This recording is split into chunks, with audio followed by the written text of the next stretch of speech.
Salut toi, c'est Martin Rémy et bienvenue sur la chaîne. Aujourd'hui, nous amorçons la deuxième vidéo de l'unité d'enseignement intitulée électrostatique. Nous allons parler dans cette vidéo de trois notions particulières.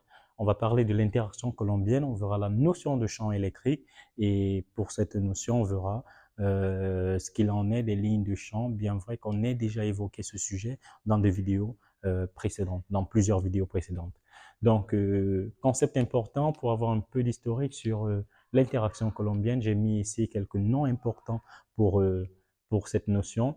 On a Charles-Augustin Coulomb, on a Henry Cavendish et on a James Clerk Maxwell. Alors, il faut savoir que Charles-Augustin Coulomb, qui est un ingénieur, qui a été un ingénieur officier français, a émis lors de ses travaux de recherche et une démonstration à partir comment je vais dire, à partir d'un pendule de torsion où il dit en fait que la force électrostatique varie en 1 sur d carré.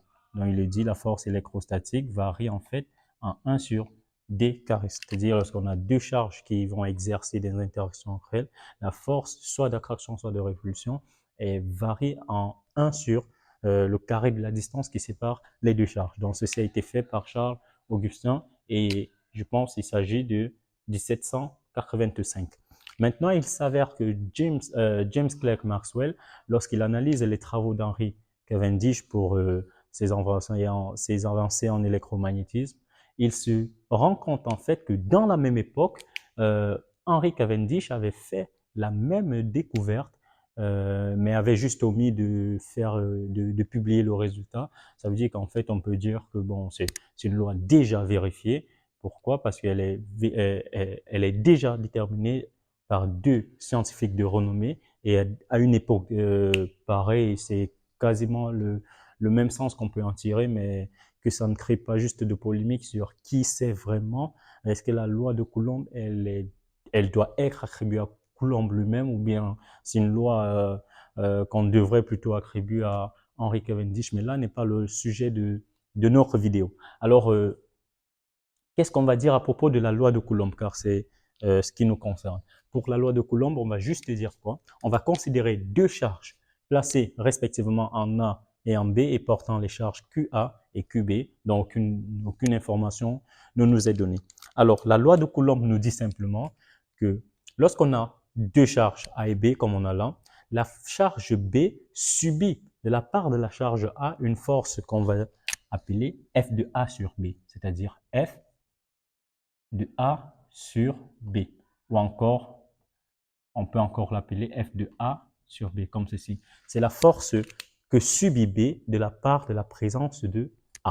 Et maintenant, cette charge, d'après la loi de Coulomb, on a la force, l'expression vectorielle de la force de A sur B est simplement donnée par K, QA, QB sur AB carré, le tout porté par U AB.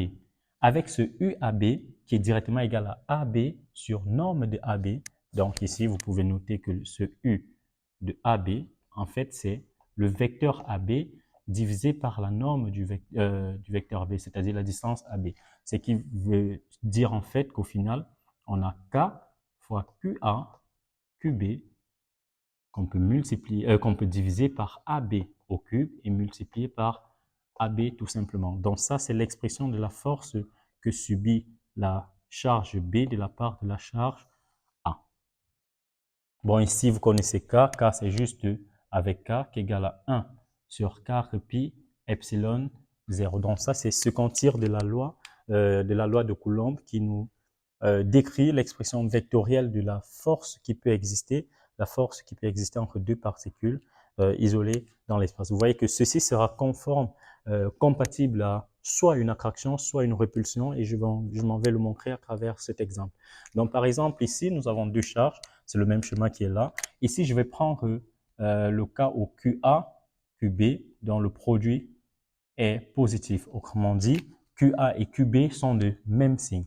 Si QA et QB sont positifs, ça veut dire en fait que cette grandeur est positive parce que K est positif, AB au cube, c'est positif parce que AB est positif, bien sûr. Donc, on a quelque chose de positif dirigé suivant AB. Donc, sur la droite d'action, AB, la force, elle est orientée dans ce sens. Donc là, j'ai bien mon F de A sur B. Je vois que lorsque A et B ont le même signe, en fait, la force que B subit de la part de A témoigne vraiment d'une répulsion et n'est pas dirigée vers A. Ça témoigne vraiment d'une répulsion entre les deux charges. Et là, maintenant, si on prend QA fois QB, négatif, c'est-à-dire ils sont de même signe, on verra qu'on aura QA fois QB qui donne un nombre négatif, K sur AB au cube étant déjà positif, je vais voir quelque chose de négatif et porté par AB. Donc, j'aurai un truc qui sera porté suivant moins AB, donc BA. Donc, effectivement, sur cette grotte d'action, j'aurai ma force F de A sur B qui sera dans ce sens. Parce que QA est différent parce que QA fois QB est tout simplement négatif. Donc ici, là, dans ce sens, c'est bien sûr ceci. Ce vecteur, c'est bien UAB. Et là, j'ai UAB également. Mais vu que QA fois QB est négatif, j'aurai quelque chose qui sera moins. J'aurai en fait K moins quelque chose de positif porté par UAB. C'est pour ça que mon vecteur, la force est dirigée selon moins UAB. Donc ça, c'est juste pour présenter de façon générale l'expression vectorielle de la force subie par une charge sous l'action de la présence d'une autre. Maintenant, la loi de Coulomb, elle obéit à certaines propriétés que j'ai énumérées là. Dans la loi de Coulomb, satisfait l'additivité vectorielle des forces électrostatiques, c'est-à-dire quoi? Ça veut dire que je peux considérer dans mon espace un ensemble de charges isolées. Donc, par exemple, là, j'ai A1, A2, A3, ainsi de suite. J'ai une charge AN. Donc, je peux dire que j'ai N charges isolées. Et là, j'ai par exemple ma charge B. Je peux déduire à partir de... bon, on va la mettre là pour avoir un peu d'espace. Je peux déduire à partir de l'additivité vectorielle des forces électrostatiques la force que B subira de la part de tout mon système de charge. Là, j'ai bien sûr un système discret. C'est pour ça qu'on va dire en fait, dans ce cas, que la force qui est subie par B, donc je vais la noter tout simplement comme ça, mais sachez que c'est la force qui est subie par B, ou bien que B est subie en fait, sera tout simplement la contribution des forces de toutes les particules qui sont différentes, de toutes les particules chargées qui sont différentes de B, c'est-à-dire la somme sur I allant de 1 à N des F de AI sur B. Dans la contribution de toutes les forces que les autres particules chargées vont exercer sur B. La résultante de toutes ces forces, la résultante vectorielle sera également la force vectorielle que subira la particule B. Maintenant, pour l'opposition des actions réciproques, ça c'est conformément à la troisième loi de Newton sur les actions réciproques, qui nous dit simplement qu'en fait, si la particule A fait subir à la particule B une force F de B sur A, alors réciproquement, la particule B fera subir à la particule A une force F de B sur A qui aura la même direction, la même intensité, mais juste de sens opposé. Ce qui veut dire en fait que F de A sur B sera égal à moins F de B sur A. Donc vous voyez qu'ici en fait, on a toujours en termes de normes, donc F de A sur B qui est égal à F de B sur A. Ça c'est en termes de normes. En termes d'intensité, vous voyez que la direction, bon, c'est toujours sur la même droite d'action, mais le sens, il est juste différent. Donc, ça, c'est tout concernant la notion d'interaction colombienne. Maintenant, on va parler de la notion de champ électrique parce que c'est directement relié. Alors, c'est quoi le champ électrique? Très souvent, on a tendance à décrire le champ électrique comme étant une zone de l'espace où toute particule chargée est soumise à une force électrique, tout simplement. Mais ceci ne nous fait pas véritablement voir le sens même du champ électrique. Le champ électrique, il faut savoir tout simplement que c'est une zone d'influence. Donc, c'est-à-dire si j'ai ma particule chargée qui est là, par exemple, j'ai A qui a une charge Q. Le champ électrique, en fait, c'est l'influence électrique que la présence de A dans l'espace génère, tout simplement. Ça veut dire que le simple fait que A existe dans cet espace va générer une influence dans l'espace environnant ma particule A, de telle sorte que si une particule B se trouve dans l'espace, dans cette zone d'influence, elle va subir l'action de la présence de A comment dire, elle va subir l'action de la présence de A par une force électrique qui sera, comment dire, qui sera générée par le champ que crée la particule A. Je ne sais pas si ça me comprend, si vous parvenez à me comprendre. Mais en fait, c'est pour dire quoi? Donc là, je remets mon même exemple. Je sais que F de A sur B, comme je l'ai là, c'est K fois QA, QB sur AB au cube, porté par AB. Donc voilà ce que j'ai. Alors, je sais que la force que la force que B subit de la part de A est égale à ceci en termes d'expression vectorielle. Maintenant, je peux découpler ceci. Comme c'est B qui subit la force et que c'est A qui crée la zone d'influence où B se retrouve, alors je peux dire que ceci, ce n'est rien que QB fois une action qui provient, qui est propre à A. C'est lui que je vais appeler le champ. Mais si on essaie de découpler, j'aurai K QA sur AB au cube porté par AB. Et c'est ceci qu'on va en fait appeler champ électrique. Donc ceci ne sera rien d'autre que notre champ électrique. Donc j'aurai QB fois le champ électrique créé par A et ressenti au point B. Tout simplement. Ceci va nous permettre de définir de façon générale ce qu'on va entendre par champ électrique. Donc, on peut définir le champ électrique en un point M, par exemple. Bon, le champ électrique créé par A, une particule A, par exemple, en un point M, sera tout simplement défini comme étant K fois QA sur AM au cube, porté par le vecteur AM. Donc, bon, si l'expression jamais vous dérange, vous savez que vous pouvez encore l'écrire sous la forme K, QA sur AM carré, porté par U, AM. Mais vous savez que UAM, c'est AM sur norme de AM. Donc, ceci. Et maintenant, le champ électrique, tout comme la force, va subir la loi d'additivité vectorielle. C'est pour ça qu'ici, on aura en fait, si on prend un ensemble de charges comme ceci, et qu'on essaye de retrouver en fait le champ électrique qu'on ressent en B, c'est-à-dire le champ électrique généré par la présence des N charges qui existent, mais que l'on ressent si on se place en B. Le champ électrique qu'on ressent en B, bon, je vais pas mettre ceci parce que ce sera comme si c'est créé par B. Ça veut dire que je vais simplement mettre E de B pour dire le champ électrique qu'on ressent au niveau du point B ne sera rien d'autre que la somme des champs électriques, donc des I allant de 1 à N, des champs électriques créés par les particules AI au point B. Donc, ça c'est tout concernant les champs électriques. Ceci sera, en fait, on pourra tout simplement l'écrire sous la forme somme des I allant de 1 à N des K QAI sur AI. Bon, là, nous sommes en B. A et B au carré porté par U, AI, B. Donc, voilà ce que nous aurons pour le champ électrique total.